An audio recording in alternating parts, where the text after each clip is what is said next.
Alam mo, lagi kong tinitingnan yung mga early surveys. Kasi this early, meron na mga surveys no, Yeah. tinatanong kung sinong nakukursunadahan mong kandidatong presidente.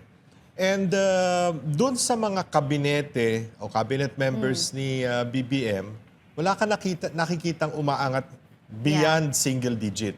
Yeah. No? Kahit si John Vic? Si John Vic, I think the last survey ng WR numero and ng Pulse Asia was 3%. Ang bira No? naman, di umuubra yung abs ni John Vic. Pareho sila ni Risa Ontiveros Si na Crashy. 3%. Ha? Pareho sila ni Risa na 3%. Si Risa, Oo. bagong virus ngayon No? dito. Mag-ingat ka. Nakamask kami dito. Honta ba? Okay, 3% din si John Vic, 3% din si Ontiveros. Oo. So, Hindi umaangat. hindi Pero sabi umaangat. ni Risa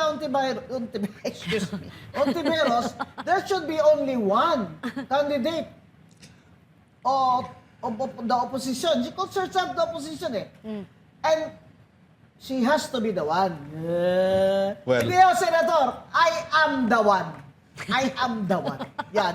Sinabi ko na sa Facebook ko, hindi pwedeng si Risa Ontiveros magpanggap na hindi siya BBM gang.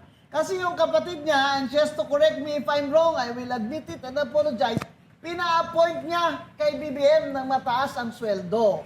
Senator Ontiveros, sagutin mo ako. Hindi ba totoo? Pina-appoint mo na kapatid mo na kay BBM ang mataas na government position? Paano ka ngayon magsabi na ikaw oposisyon? Exactly.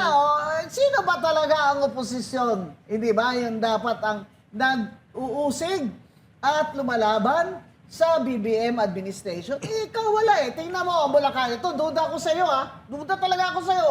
Yung Akbayan, Akbayan ako, hindi ako political analyst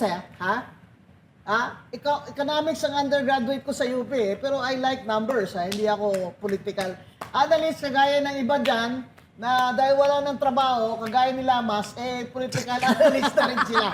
Hoy, baka walang trabaho. Huwag kayo mag-analyst, ha? Kaya kayo. Pwede kayo umalis.